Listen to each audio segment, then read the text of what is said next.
In today's economy, there's one group of workers that more often than not gets the short end of the stick: hourly workers. Today's guest, John Frehse, is one of the few leaders who's made it his mission to ensure these underrepresented workers get the recognition and care they deserve. People that are working at 2 a.m, they're wide awake, getting the job done, and they don't get any recognition, and they're largely forgotten. They're undervalued, they're undercared for, and they are incredibly important as part of not just our culture, but our economy. By focusing on the needs and contributions of the hourly workforce, Frehse challenges businesses to reconsider their approach to employee engagement and retention, advocating for a shift in corporate culture that values every worker's contribution. I'm Dr. Jessica Kriegel, and this is Culture Leaders, where we decode the magic behind the masters of movements to unleash the power of culture. This is the story of John Frehse, master of a movement that seeks to transform how businesses view and treat their hourly workers, ensuring they are no longer invisible but integral to our shared success. You're listening to a Culture Partners production.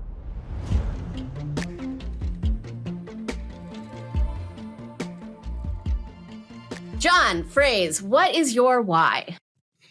So as I've said many times in the past, I have a lot of them. But the one that gets me up in the morning every day, not just for work, but everything, is representing a largely underrepresented or not represented at all population, which is the hourly workforce. The people that are working at 2 a.m, they're wide awake, getting the job done, and they don't get any recognition. And they're largely forgotten. They're undervalued. They're undercared for. And they are incredibly important as part of not just our culture, but our economy. Yeah, you've told me that in the past, and I got really excited about it because so much of culture work, workforce development is focused on the white collar worker, which I know you hate that phrase, but I mean the corporate person who's working in an office and not on the person on the factory floor. That's right. And the people on the factory floor, and that's where I spend a lot of my time, those people are doing incredibly difficult work at generally lower compensation than one might think. And so they're underappreciated, but we need them desperately. If this group of people decided to stop coming to work for a week, it would shut down the US economy. Yeah. Meanwhile, if you and I decided to stop going to work and everyone who has our title, the world would probably be a better place. Less management consultants. It'd prosper. Yes, exactly.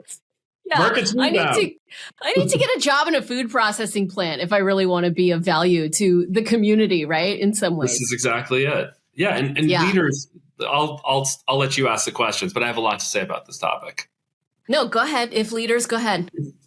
If leaders would spend more time understanding where the real engine is inside of their business, we would have a different outcome.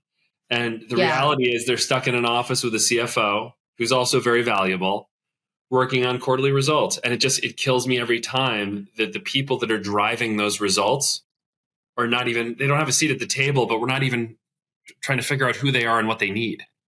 Yeah, but you have to dance a fine line because the people that hire you are the CEOs and the CFOs, right? So you have to speak their language, and then you have to tell them everything you're doing is wrong. Now keep paying me, please. I would like to come in for a cup of tea, and then we're going to talk about terrible things. No, I mean, I think leaders in general are brilliant people that are very good at what they do. They're missing, generally speaking, one component, and that is the ability to not do all the things they're really good at for short periods of time and shift their attention to the people doing the work. So they're good at big ideas, they're good at inspirational stories, and they're good at financial results. The challenge is, of course, pausing from all of those activities and going to a larger population. Finally, they say, listen, I got 20,000 employees. How am I going to meet with all these people? So they don't meet with any of those people, right? It's too overwhelming to even meet with a handful of them. And so where have you seen this done really well? So I have a bunch of clients that do this very well, and I have a bunch of clients that don't do this well. I have a very, very large ice cream manufacturer that does this very well. And the CEO who just sold the business, he was the owner and the CEO of, let's say, the largest ice cream manufacturer in the world. he would go out on the let's floor. Say. You're like, let's say. Start Googling. He would go out on the floor and actually meet with employees individually. And he would say things like, tell me what you do and tell me how you've been able to be successful. And they'd tell them all the great stories. And then he would say, what is the one thing that I could do for you that would make this better? And they would challenge the CEO. They'd say, if the ice cream scoop machine that put the ice cream on the cone and the automated machine did this instead of that, we would double production. And he'd say, prove it to me. And they would fight it out. And if the hourly employee won the argument, the CEO would go solve the problem. So he ended up being, instead of a fancy guy sitting in a boardroom somewhere, he became a problem solver. One problem at a time. He had the power to do it. He had the experience. He understood the business. And he had the authority to just say, listen, we're going to spend $200,000 on a new whatever, because he heard it directly from the people experiencing the work. Do you consider yourself a problem solver? I do. Sometimes I'm really good at it and sometimes I'm not. But I do think I'm a problem solver, and I'm also highly attentional. And so I basically go solve a problem and then I jump to the next problem and the next problem. And there's a reward in doing that. And you get to learn a lot of different things. You get to solve a lot of little problems. But most of the time, you don't get to solve a lot of big problems because you're on to the next one. Your clients hire you for hiring and retaining talent. They hire you for come up with the best labor strategies and shift schedules. And those things are impactful. I think they're really important, but you don't get to stay for 12 to 18 months and see the next thing and the next thing to really build the whole business. So that's the only shortcoming to the business I'm in. Okay, so are you a management consultant? Kind of. I'm a labor strategy consultant. I focus on the frontline workforce. And so I'm not like an executive coach. I'm not the guy that wants to sit in the C-suite and tell those stories. I'm the guy that wants to fix problems for the frontline workforce. So it's all about labor strategy. So the people that hire you have to already have this in mind themselves. They have to think, you know what, we need a guy who's going to speak for the frontline worker to come and talk to us, right? And I hope he agrees with everything we say. Yes. The story is interesting because the phone calls I get are usually, I get two different kinds of phone calls. Phone call number one is, I'm really curious about what you do. I heard you speak at this event and I thought it was really interesting. Could you give my team an hour so we can ask you some questions? Sure.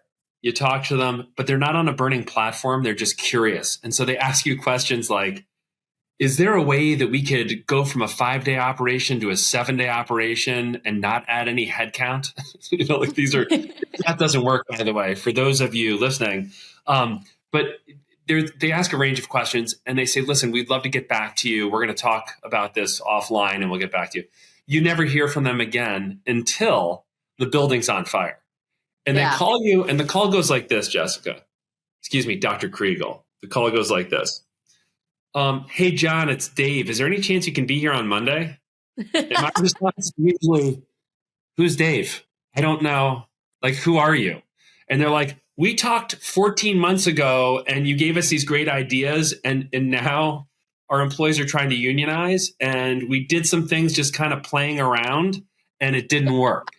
And you're like, oh yeah, you don't want to play around. That's not a good idea. You have to have like a real plan. And you have to include the workforce, which is all leadership teams. Again, I don't like to pick on leadership teams too much, but generally they have like they read a book that gave them an idea and they're going to go try stuff out.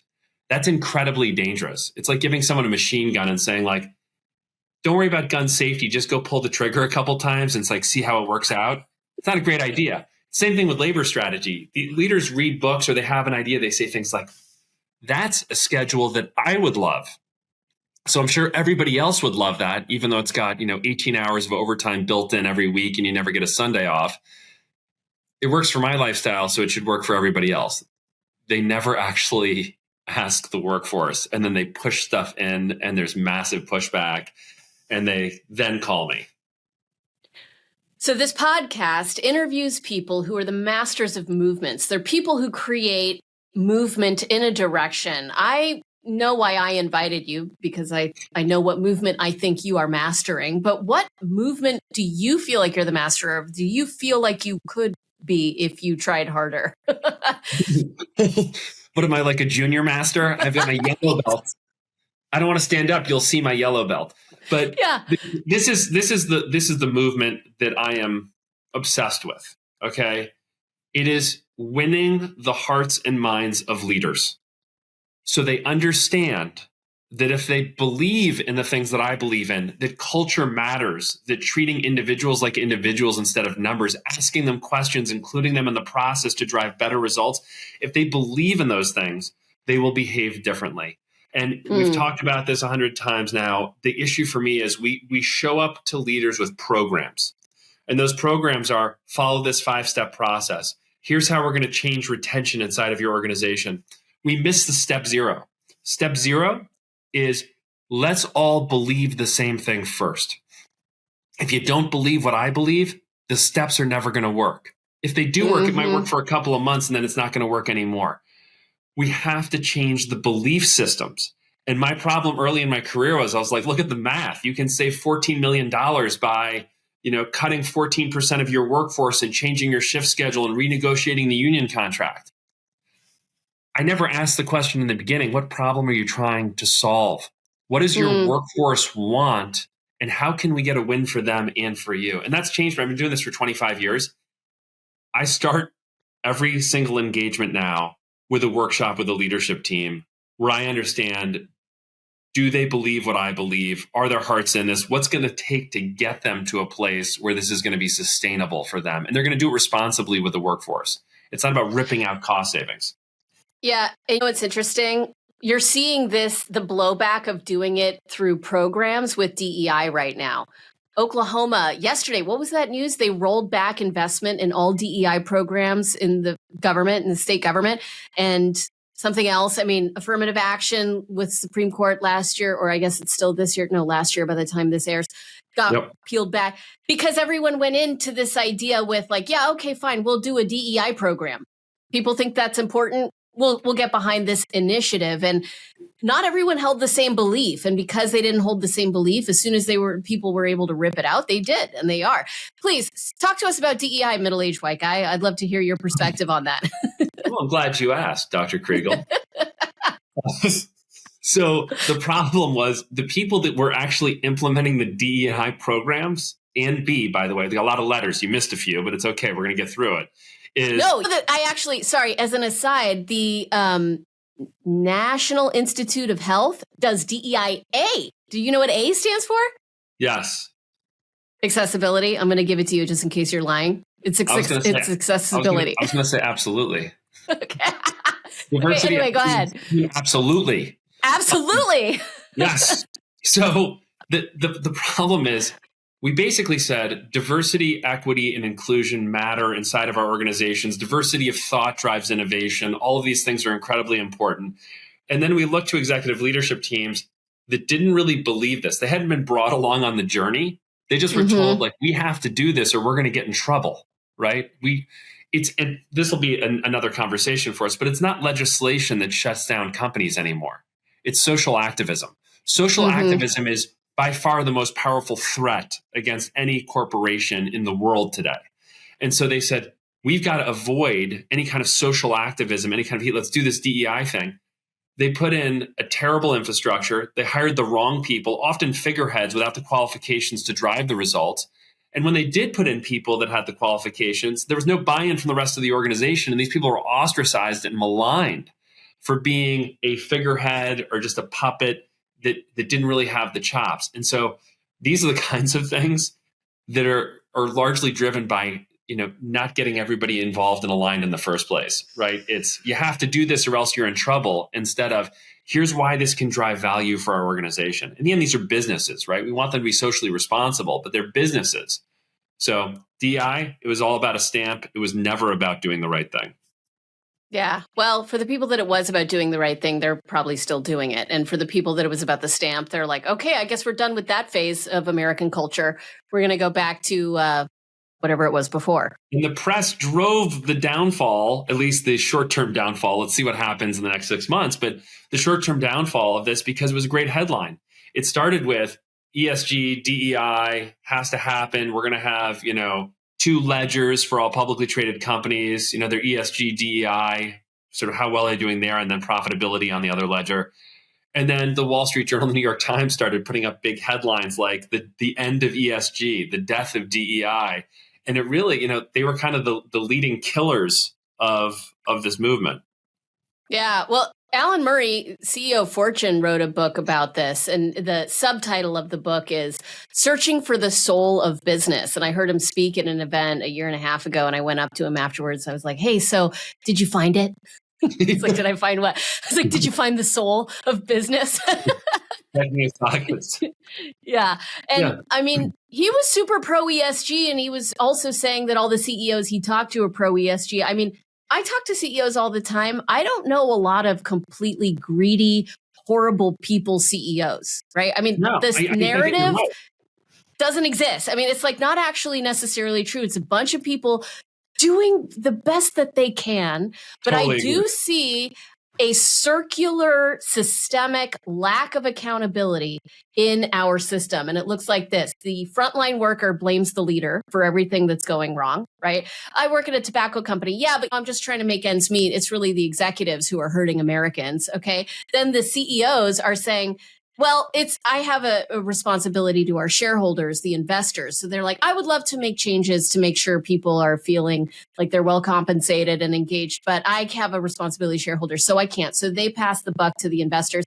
The investors, the shareholders are often generally the general public, right? And even investors that are managing funds, it's for the general public who are the frontline workers sometimes. So they just say, no, it's for the people. And then we get in this circle where no one is breaking the cycle. So how do you break that cycle of the absolution of responsibility for this kind of cluster that we're in? And I know you have to speak about it on a macro level because we're on a podcast, but there's like 25 other layers. Like the hourly employee is talking to their supervisor who's like, I'd never make you do this. It's the plant manager's problem. The plant manager's right. Like, listen, it's corporate. They didn't even tell me why. And they're selling each other out along the way. And it's one giant sellout circle. Yeah, totally. So absolutely. And by the way, my wife comes from South Carolina, and she helped with the congressional campaign, and they all wore pins saying, tobacco pays my bills. And I'm a tobacco client, so I would be very careful. But I will tell you, somehow the use of tobacco is not declining globally like we thought it would. It's like 0.1% or something. People like those smokes. Yeah. Well, I have someone who's 21 that I mentor, and she's a smoker, and I'm like, oh, do you vape? She said, no. Vaping is for losers. I smoke cigarettes. I was like, how original and vintage of you. It's much cooler. You sound tough. She's like, yeah, no. I smoke the cigarettes. Thank you. Great. Okay, so answer my question. How do you break the cycle? Yeah. How do you break the cycle? For me, first of all, it's like how you break any cycle. Cycles are very hard to break. So you look at the poverty cycle. You look at social workers. They say we can't break the cycle. We try and we try and we try, but it's 1 out of 200 people will get out of poverty, no matter what we throw at it.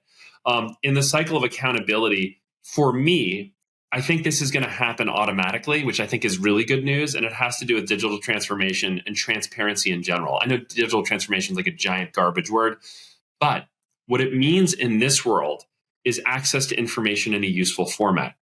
And through digitization, we're getting more and more information. So the employee will know the reality of how decisions are being made instead of being told a game of telephone and lies throughout the chain of command as it goes through the circle of doom. So as we learn the truth more and more, and unfortunately there's a lot of lopsided bumps in the road where you get a lot of lies for a period of time, lots of information and it's all wrong. We're getting better and better at that. And I think that this transparency story is going to drive accountability at all levels of an organization. I really believe that. And I'm working on a keynote right now, and I shared this with you earlier, it's the title of it is, Will We Ever Learn? And it has to do with the historical conversation we've had about employee engagement and caring for the workforce and doing the right thing. And what happens is this. I agree with you that there's not a bunch of evil CEOs out there. So first of all, Jessica, yes, that's true. And they want to do the right thing. The question is for whom, right? Who are they accountable to? They're accountable to a board. They're accountable to shareholders. There's not a lot of CEOs that say, I'm accountable to my employees. There are some, but there's not a lot. First is board, then shareholders. So when you look at breaking the cycle, there's a range of things that we think are important, but we keep saying, like during COVID, there's this labor shortage. We've got to stop yelling at employees and treat them like human beings, right? Okay, great. So that's happening. And then, okay, wait a minute, the economy's slowing down. 1.8 open jobs just became 1.4 open jobs for every one person seeking work. A lot of my clients now are a little overstaffed. Even on the hourly side, they're a little overstaffed. Still a lot of turnover, but they're hiring so fast and the turnover's slowing down. So now they're like, you know what? Maybe we don't need to treat them so well after all. So we're going back into a slowing economy. Slowing economy means we don't need to care about the employees as much. It doesn't really mean that, but that's the translation at the mid-level management piece of this story. Is now we have too many. We can kill off some of these programs, stop investing, and just coast for a little while.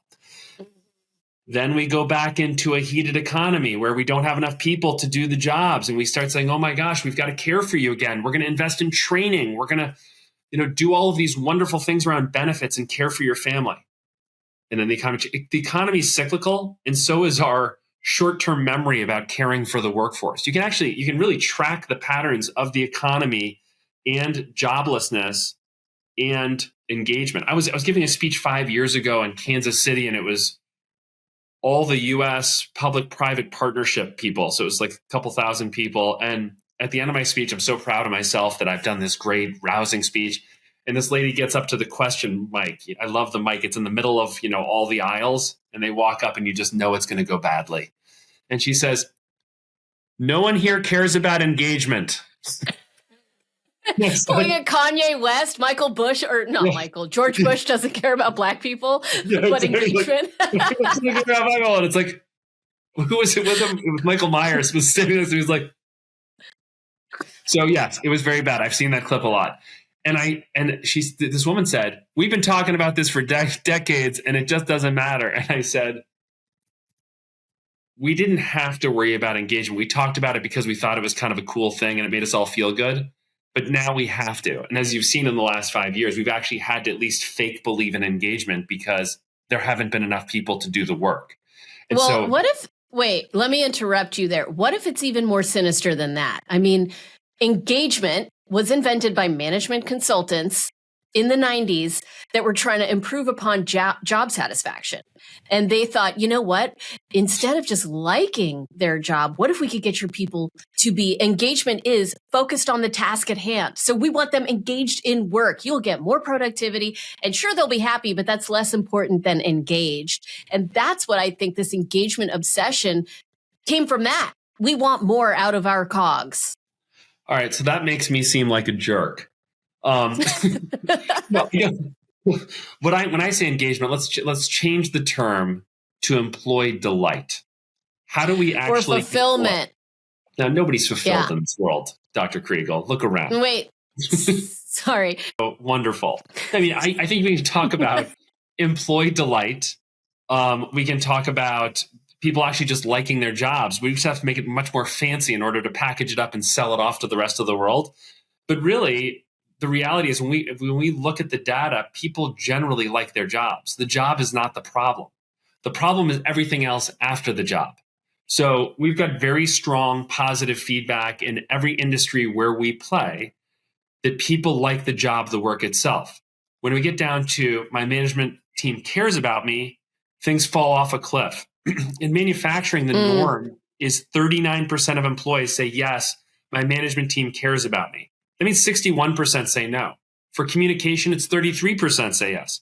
They don't think we know how to communicate with them, which brings us to another topic that's important around this movement. I need leaders to believe that communication equals leadership. I need them to believe that. And leadership drives results. I need them to understand that if they stop talking and start asking questions, that we're going to have a totally different experience in our culture. They have to actually engage these people. Hourly employees are generally told what to do. Things are reported to them. Things are demanded of them. They're rarely asked anything. And the worst part is they're the ones that know how to fix the equipment, drive revenue, increase volume, throughput. What's going on with the customer? Why do we have a problem? They know all of those things. And the worst part is we don't even ask them. So we're just kind of guessing and using a leadership team or a management team to try and get together and figure it out when somebody else already has the answer. Yeah. And the reality, we can talk about the system, but this is deeply personal at every level. I mean, the CEOs that I've worked with and for that are the kind of CEOs you read about in the books, like the Herb Keller of Southwest CEO that everyone fell in love with and walked the floors and talked to every employee. The reason they're like that is because that's what they're like. Not because some management consultant came in and said, you should really listen more. And they were like, great idea. Let me start doing that. It's people who have probably had either really great or really horrible upbringings, because I could see how both would get you there. And they understand the power of connection. And that's just how they are. I agree with you. And by the way, I've got a client right now with plants all over the country, all over the United States. And I work with all the plant managers. And there's only a handful of them that have this secret sauce. And you can't, there's a couple of problems with them, which I think are wonderful problems, that you cannot keep them in their office. You cannot get them into a management meeting. They don't take calls from corporate. They make somebody else do it because they are out solving problems on the floor. They can't help themselves. One of these guys, I can barely get him into a meeting with me to talk about all the great things he's doing because he thinks it's a waste of time. The other guys that actually need the coaching, though, I am just working constantly not to give them, again, a bunch of homework, but to explain and really try to get them the experiences where they can see the results. And so what I often do with leaders at a plant level, although this works at any level of an organization, is I get them into a room with frontline employees, the people that are the hourly workforce doing the work. And we have a conversation that they're not used to. It makes them a little uncomfortable. I ask questions of all of them and I start a dialogue. And this is very unusual in these environments. But when they all start talking, all of a sudden they start to relate to each other. The plant manager might say, I'm so glad we solved this problem. And the hourly employees go, you never solved the problem. Next thing you know, they're talking about real stuff and why it didn't get solved. Plant manager thought it was solved. Yeah. He thought this was going on. But again, it's always nice to be attached to reality. So your job is just getting people to talk to each other, essentially. Let's boil it down. That's the most important thing that I do every day, is get people to communicate with each other. Yeah. So when will we ever learn? I mean, what's the answer in your keynote? How do we break this? I feel like we're on repeat. The stuff that the thought leaders of today are talking about is the same stuff they were talking about 30 years ago. I still feel like I'm trying to figure out what the ROI of culture is, because people need to be convinced. I mean, how do we get over this confusion about the way up? Well, there's a couple things that I do. One is I think shaming is incredibly powerful. Shame on you, what I listener. do is I tell stories that are so awful and embarrassing and terrible that everybody does. So I tell a story and the audience is thinking, what kind of a jerk? That's me. I do that. I do it. We don't talk about it. These are these sacred cows that we think are just perfect, wonderful things that we do every day. And I tell leaders, if you're spending more than 50% of your time in your office, you're failing as a leader. And they all start thinking, wow, my calendar's so full though, and I've got those budget meetings, but yeah, I'm probably failing.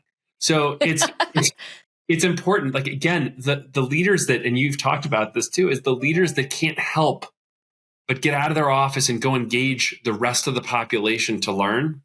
Those lifelong learners that are not spending all their time with the executive team. They're spending some time with them and they're doing strategy meetings, but they're usually applying what they've learned from the rest of the workforce to those meetings to make them even more powerful. Honestly, it comes down to transparency, and it comes down to telling some very difficult stories. And I tell those stories in all my speeches, and people are usually laughing, but also incredibly nervous. I was giving one recently where a guy said, and I think this epitomizes one of probably 3 or 4 key categories of poor leadership. I was at a leadership summit. I give the speech, and the guy says, listen, in one of my departments, I've got 10 supervisors. 9 of them are terrible. I've got one great supervisor, but you just can't fire 9 supervisors. You have to have people there to do all the governing and make sure everybody follows the rules. And so it's going to take us forever. We're going to do the best we can to try and help them out and teach them to be better. What would you do? And I said, I'd fire the 9 supervisors. And frankly, I'm embarrassed they haven't been fired already, because the reality is if you keep those 9 supervisors, you're telling your employees you don't care about them. You're putting terrible leadership in front of employees that work hard for you every day. Fire them today. Call your HR team after this speech and say, fire the 9 people. Do it legally, but fire them immediately. And people applauded that. And it's sometimes hard to make these kinds of decisions. But the reality is great leaders fire people faster. They do, because they're protecting the rest of the workforce that deserves to be in an environment that's positive, supportive, helps them grow, where they can do their job and make an impact every day. But John, we're like a family here. We don't fire our family members. That's why we're not like a family. The family members is absolute trash. Netflix did a great job with that. He said, it's not a family, it's a sports team. We're trying to win championships. Yeah. And if you don't play well, you are off the team. It's so true. I mean, a couple of bad games, Kriegel. You might have a couple of bad games, but you have a bad season, you're getting traded. A couple of bad games, Kriegel. You might have a couple of bad games, but you have a bad season, you're getting traded. Yeah. Well, it's interesting. What we do as culture consultants, and we, I mean, you and me and culture partners, we coach people around getting out of the action trap and coaching to beliefs. So they need to create experiences that will lead to the right beliefs, that will get people to take the action, that'll get you the results. And at a macro level, that's what we do. The most powerful experiences are stories. It's recognition and it's feedback, which is what we're doing with our clients and what we do in keynotes. And we're trying to change beliefs about the importance of culture and the impact that it has on driving results in business. The problem is there's this idea that it's people versus profit and you got to pick a side. You're either hard or you're soft. Yeah. And that's not true. It's not true. But also you're bringing up a really important point about, you said the action trap, but I think you need to describe that a little bit more. Can you give us a little bit more detail, Dr. Kriegel, on the action trap? Because this is super important to why the old ways are still the current ways. Yeah. Well, everyone wants results. That's the purpose of business. And all results in business come from the actions that employees take. And that's as far as most leaders go in their thinking. They stop right there. They say, okay, great. So we need to take action in order to get a result. Let's focus on action. You guys should do this. Did that get the result? No, let's try something else. And then they implement a new action and they go back and forth. That's the rat race. That's the hamster wheel of the action trap, which is that you're micromanaging activity and telling people what to do, which is what's making them feel like a cog in your wheel, as opposed to giving them the autonomy, coaching them to the right beliefs so that they will proactively come up with the actions they need to take to get the results. And that's really empowerment and culture. So the reason, that's exactly what I wanted you to say. Thank you. Because the reason why things have not changed is when you rule based on, and don't lead, when you rule based on fear, you do get, fear is powerful and short-term results do happen. Okay. I mean, fear is much more powerful than hope. Okay. It is. And it gets you to behave and it gets you to jump and to work. It doesn't get a lot of discretionary effort though. I will do my job. And by the way, that's all I will do. Right. But fear does motivate in a very negative way. And we need to remember this because we still have a lot of old supervisors, both in the white collar office world and out on the frontline workforce, that yell and scream, manage based on fear, and it gets results. It doesn't get great results. It drives turnover. It's a toxic culture, but people show up and do their job on the days when they're actually at work. So the problem is it gets just enough done that it doesn't break the cycle. And, Jessica, to your point, like, will we ever learn? Things have got to get a lot tougher. Through COVID, we thought we learned. We didn't learn anything. Nobody's out banging pots and pans, celebrating the healthcare workforce that's saving our lives every day. Those days are over. We forgot about those people, right? When it comes to the manufacturers, the people on the front line that actually made sure the food supply chain stayed intact, we've completely forgotten about them as well, right? We're back to yelling. We're back to fear. Economy slowing down. turnover is starting to slow down a little bit in the hourly workforce. It is almost at a dead halt for the salaried workforce. They're like, last one in, first one out. I'm going to get fired. I'm not going anywhere, right? So when we look at all of these trends, it feels like we're going right back down into the dumpster. Okay, yes. And isn't fear the problem that we're all struggling with on it? I mean, I have fear. I don't want to lose my job, right? I mean, that's a motivator for me. And I think every CEO, I mean, the system, fear begets fear. We're in a fear-based system, aren't we? Kind of? Yeah, I mean, if you keep having guests like me on your podcast, you can be fired by next week. So, I mean, I think fear is relevant in this context. Yes, fear is like is a very sort of human basic instinct, right? And it drives survival. But have we gotten to a place in our evolution where we can pause for a second and focus on building the hope, building the structure, building the people so that they will actually do more and they'll be happier and they'll be more fulfilled and they're going to get better results because they believe? And the answer is, I'm talking about the frontline workforce, but the reality is I can't get that out of my executive leadership teams that I coach, right? I can, but not all of them, because some of them will not jump to the other side and say, you know what? I've been doing it wrong. There's a better opportunity out here to motivate my teams, to have them be even more productive, to drive more revenue, more profitability, do all the right things. And it doesn't cost me any money. I've just got to reprioritize how I spend my time as an executive leader. That's a tough pill to swallow. That's impossible because people are focused on what's urgent, not what's important, because it's short-term versus long-term thinking. And you hear a lot of people talking about the importance of long-term thinking, but how do you do that in a system that rewards short-term results? So that's where private equity comes into play. I do think this is a very interesting story because private equity gets a bad rap all the time for squeezing profits. But the reality is, when they take a public company private, they're not worried about quarterly results. They're worried about a 3 to 5 year plan before they sell that asset again. Mm-hmm. That 3 to 5 year period of time allows them to reorganize the company, make investments in technology and infrastructure, have a couple of quarters where you're losing money. You're not worried about quarterly results. You're worried about a 3-year plan, a 4-year plan, a 5-year plan. And for the bad rap that private equity gets, they're in a perfect position to follow the results pyramid. They're in a perfect position to do that. We're going to change the experiences, to change the beliefs, to drive better actions, to get much better results. They've got, I think generally in private equity, they've got like kind of a piece of that figured out. Usually it has to do with infrastructure investments, capital in general, and stuff like that. But I think they're doing it with leaders too, putting the right leadership and team in place and not worrying about the next couple of quarters.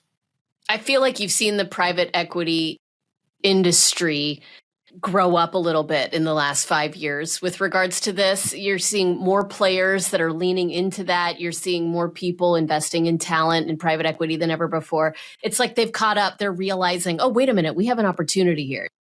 Yeah, the head of private equity at KKR, Peter's like one of the most brilliant people in the space. And frankly, he's gotten a ton of press for it. Overhead Doors is one of several stories that he can tout as a huge success, where they bought Overhead Doors, which is a garage door company, very manual manufacturing operation, and they made some investments. They gave the employees all stock in the company, and when they sold it, those hourly employees making $15, $20, $22 an hour, many of them made hundreds of thousands of dollars. A lot of them, not a handful. I'm talking about the hourly workforce really participated in the profitability of the transaction. So I think that those kinds of investments make a lot of sense. And by the way, you want to talk about an experience that's going to change beliefs? I buy a company and I tell all the employees, we're in it together and you own this with me.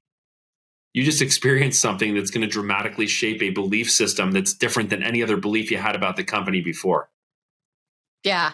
And Peter also has a nonprofit about taking ownership, about getting people to understand the value of not just taking ownership at an equity level, right, which is part of it, and that's the compelling part of the story, but also at an intellectual level, at a hearts and minds level, taking ownership for the results then comes, not just because of the equity, but because of a mindset shift, a personal growth shift that can happen in people. It's like really empowering to take ownership. It's much more empowering than waiting for someone to give you something to do.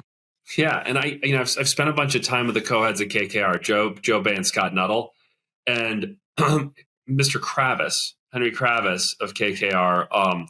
His son and I went to school together, and I remember seeing him as a teenager and thinking, this is the best dressed man I've ever seen in my life. And I'm absolutely terrified.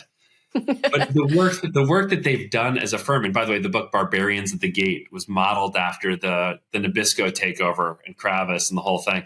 But like, they have really evolved as human beings, and the work that they do is really impactful and fascinating. And it's not all barbarians at the gate. There's a lot of transformation of communities based on creating value that wasn't there before. Yeah. So not all private equity people are bad people. Is that what you're saying? Well, some of them are my neighbors in New York, so I think they're all wonderful people. Security code. Yeah. Well, Peter, if you're listening, we would love to have you on the show so we could talk about what it is that you've done to transform the narrative. Because I've seen the video. I mean, you were the one who sent me the video of the frontline worker getting told that they're about to get tens of thousands of dollars or sometimes hundreds of thousands of dollars. People are on the floor. They're crying. This is beyond their wildest imagination. And it's how long you've been there. Remember, it's like, if you've been there for 4 weeks, we're giving you 10 grand. And they're like, it was 20 grand. And it just, yeah. Yeah. So not only that, there's a role that leaders can play in taking a stand around that. So we're private equity owned, Culture Partners is. Joe Terry. So is Ankara. Joe Terry, our CEO, he said, this is how I do it. Everyone at the company gets equity. I don't run this company if we don't do it that way. Otherwise, I can't get them behind building value in this business over the long term. And I mean, it's just a choice, it's a choice to make. In that moment, though, let's break that moment down. Joe was potentially not going to get the job, right? I mean, I don't know if he actually negotiated this with our private equity owners, but there are many times where a leader has to take a stand, and it could be at their own expense. And it's the courage to lead. I mean, the opposite of fear, right? You have to just be like, this is what I stand for. Yeah. And the only way they're going to take that stand is if they believe that's a make or break for them to be successful. Yeah. Whatever success means for them, whatever their definition of success. And for Joe Terry, I just saw him yesterday. There's no way he's going to be a part of a business where everybody doesn't share in the growth and the wins and everything else. There's no way. Yeah. I mean, which is interesting because he's an athlete, right? He's an Ironman competitor. He is a former NFL player. I mean, there's a perception out there about the sports athlete and the person who wants to win. And then there's Joe Terry who shows up and completely blows away those stereotypes. In other ways, completely feeds into those stereotypes. I said, hey, you should go to this great bagel place. He's like, I don't eat before noon. I was like, I'm hanging. I got to get Joe Terry. We just got to ask Joe Terry. So tell us about your fitness and nutrition What's schedule. The regimen? Tell me the regimen. I once asked him that in a meeting. I said, so Joe, what do you eat? And he's like, that's a long conversation, Jessica. We don't have time for that right now. We don't know each other well enough. Yeah. But I've seen him eat carbs. So, I mean, I don't know. So the growth mindset, how do you instill that into a team? Yeah. So, I mean, the story for our clients generally is you have to prioritize the growth mindset. The challenge for our customers often, and what they're asking us to help them change, is that the priority is a bunch of rote tasks that are administrative, that have nothing to do with driving growth. They have nothing to do with leading people, right? It's all governance. And so we have to assess what are the valuable things that we're going to spend our time on inside of our organization. And the growth mindset is really, really important. It changes everything else about what you do. But if you don't understand what it is, you're not going to prioritize it. There's no extra time in the day, Jessica. It's not like, you know what? I have 4 hours of work today. What are we going to do for the other 8? It's, I have 14 hours of work to do today, and I'd like to only be in the office for 12. So Mm-hmm. what are we going to fire to start focusing on the growth mindset? I think that is the story that we keep talking about with our clients is what is going to get deprioritized. So we're going to prioritize thinking differently about how we show up for work and how we think about the work we do. And it's sometimes tricky, especially when you have a lot of different levels of an organization in the same room brainstorming together. Sometimes some very harsh truths come out about, how we really spend our time. I had a client recently say that I'm a supervisor and, I've been here for 25 years. And for the first 15 years, 80% of my time was spent leading people and 20% was admin. In the last week, I knew I was going to do this meeting with all of you. I actually measured what my time is spent on now. And now it's over 80% admin and less than 20% leading people. Yet you expect me to be a great leader. I'm doing governance work on a software system for most of my day. I don't even get to see the people for maybe an hour a day.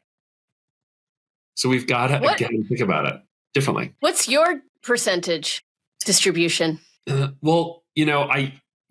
Somebody retired in June that was on my team that handled all of the stuff. So I was 95% out leading, talking, doing, engage with customers, engage with employees, being in different offices around the world with anchor employees, collaborating on projects. And unfortunately, this guy decided that he deserved to retire, which I thought was ridiculous. How dare he? Yeah, how dare he? I wanted him to live in like an expensive city like New York where he'd never be able to retire. But he was like, Munster, Indiana. And I was like, how dare you? Which is also a lovely town, by the way, but it's like you get to retire a little earlier. And so that game has changed a lot for me. And it's been a struggle. It's been a struggle. Who do I rely on? I love the Wall Street Journal or the New York Times did an article about how I do my own expense reports. They're like, what kind of a global leader in labor strategy does all his own expense reports? I've had to let go of some of these things as I've taken on other administrative tasks. But yeah, it's a problem for me too. I don't have it all figured out. Yeah, I feel like there is a battle for our attention at so many levels, right? Our attention at work, our attention, our phones, Instagram, television, the dog that's just walked into the room and is eating something while I'm talking to you and I'm trying to act normal. There's so many things grabbing our attention right now. And that's half the battle is just getting people to focus their attention on one thing. Even in a conversation that you're having with someone on your team, your attention, is it on the person that you're talking to or is it on the activity that you guys are discussing that needs to get done and the next thing and the administration of that thing? People aren't even talking to each other anymore. They're talking at each other towards an end. I'll give you an example and I'll make you a little embarrassed by your kindness, but we were having dinner together a couple of months ago and I was talking to you and I realized that you were 100% completely zoned in on me and it was a noisy restaurant and everything else. And honestly, I didn't really know what to do. I was like, oh my gosh, I'm used to having eyes like, and we were having an incredibly intense conversation and you were 100% zoned in on it. And it was so gratifying knowing that there was 100 people in the restaurant, but it was just us. And that was super thoughtful and kind. So yes, I think it's very tricky. Everybody is vying for your time, your everything. And what did Elon Musk's wife did a TED Talk? Did you see this? No. Where she said, I was married to a very powerful man and his superpower was the ability to say no.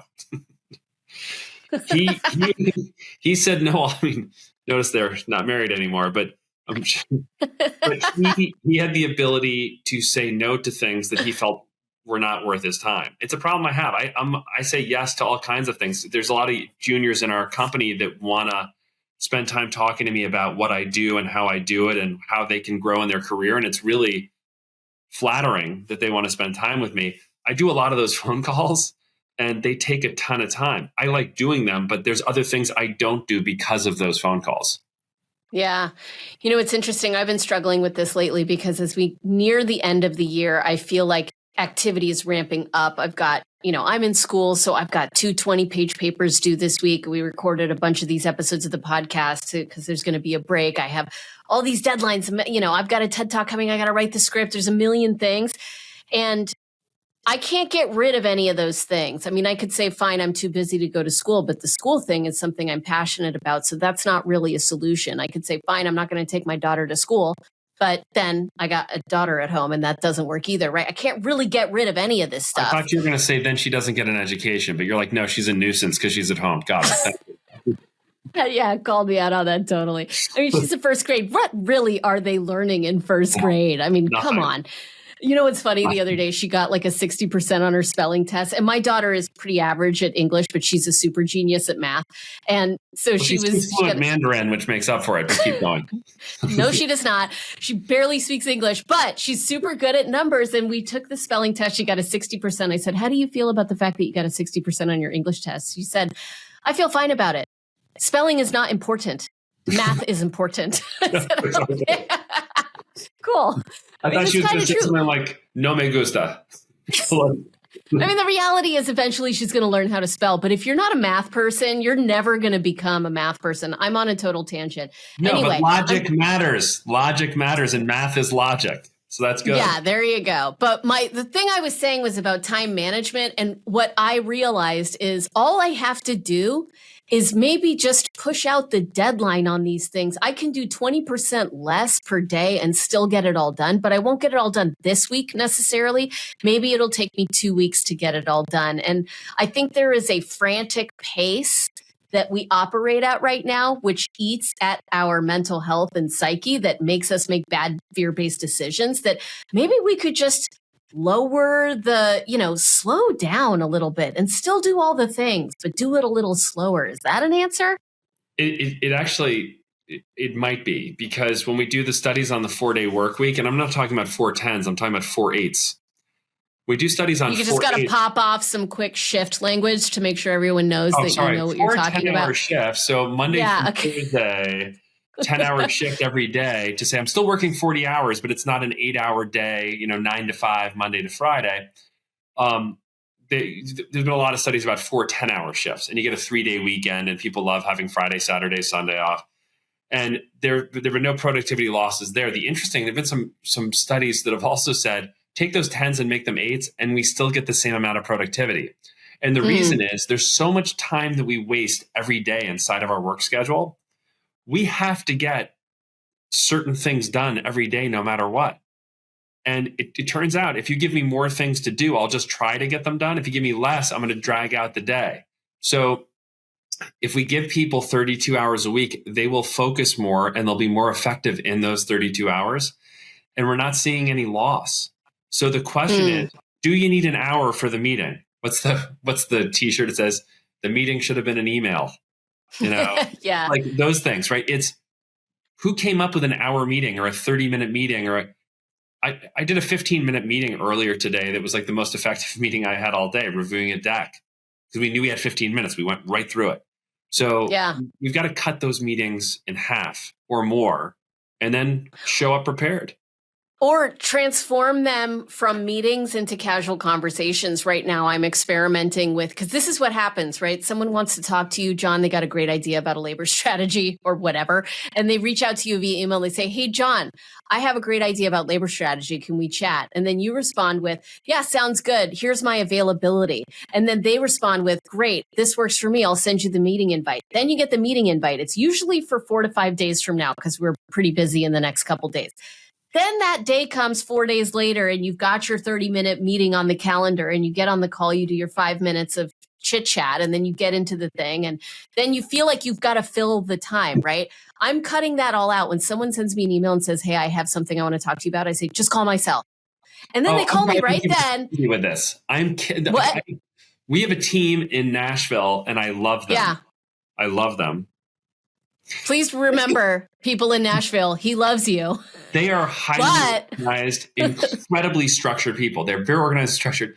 They send out an email. I pick up the phone, I call, and it's like straight. They're pushing me to voicemail all day long. I know that they need to have structure, and I am no structure. I cannot waste time. A 5-minute phone calls we could fix the whole thing right now in 5 minutes, or we could wait 5 days. The problem persists. Maybe we don't have the same memory of the problem at that time. It's going to take a half hour. We're going to debate all the issues. Let's just solve the problem.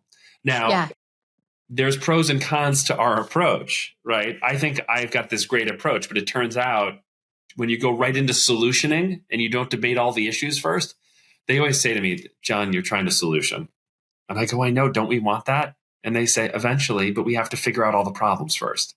So this is like the man-woman dynamic. I mean, this is what I say to my boyfriend all the time. It's like, you're trying to fix my problems right now. Can you just say, this is the key line for every man that's listening. And John, I'm going to give you this advice too, so you can use it on your wife.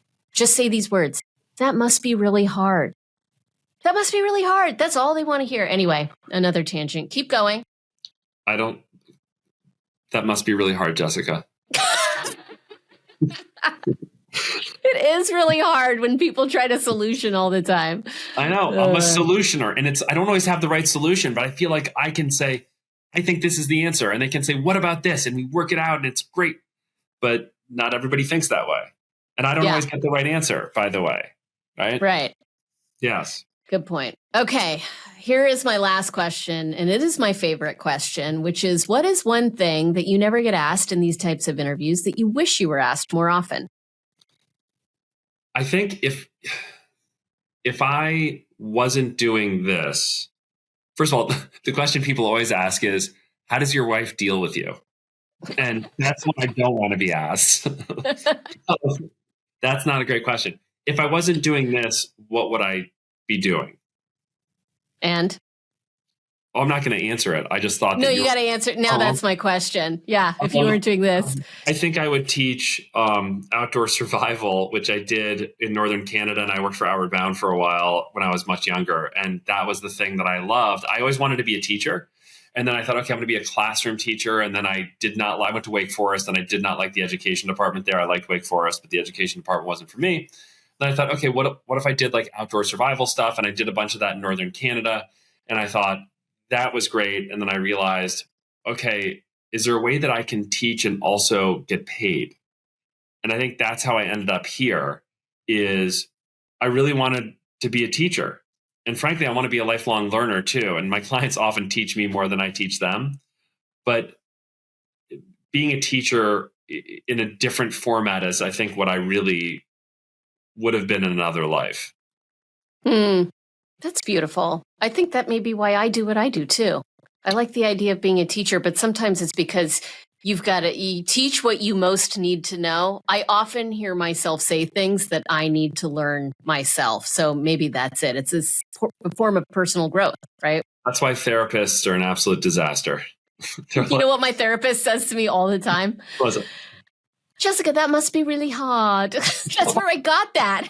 So good. It's the best part of therapy. So I had a therapist years ago who I met with her once. And then on the second meeting, I walked into her office and she had a whole bunch of books open and face down on the table where she had been researching, like, what's with this guy? So she goes, do you ever feel like, and I was like, not that. And she put that one to pick up another book. And she was like, how about this? And I was like, oh my gosh, we're learning together. That's amazing. Oh, so funny. Well, thank you, John, for joining us. It is always a pleasure to learn from you. I really appreciate you taking the time, and keep fighting the good fight. I like that you're out there creating a voice for the frontline worker. There aren't enough people doing that. Thank you for being my partner in crime and for including me in this. I appreciate it as well. And John, where can people learn more about you if they want to get in touch? Well, call my home phone number. No. I do two different things, right? I'm on the board of the Workforce Institute at UKG, but I also work full-time at a company called Ankura. And if you go to Ankura, Ankura.com, you can find me there. A lot of different articles I've written and white papers. And then please follow me on Instagram and I will follow you back. Woody Loves Travel, all one word. I will follow you all back. I record all the dumb things that happen to me as I get on airplanes every week and go off and try and solve problems. And it's actually really funny. So I highly recommend. I second that recommendation that you follow him at Woody Loves Travel. Thank you. Okay. Thank you, John. Thank you for tuning in to Culture Leaders. I'm Dr. Jessica Kriegel, hoping you found inspiration in today's story. If you enjoyed the episode, please leave a review and share your thoughts. And thanks for listening. To connect and learn more about today's guest, visit the links section on this episode's show notes. Please be sure to connect with Jessica and the show at jessicakriegel.com. There, you'll be able to see all the episodes and learn more about transforming culture at your organization. This episode is a Culture Partners production. Until next time, keep shaping a positive culture. Thanks for listening.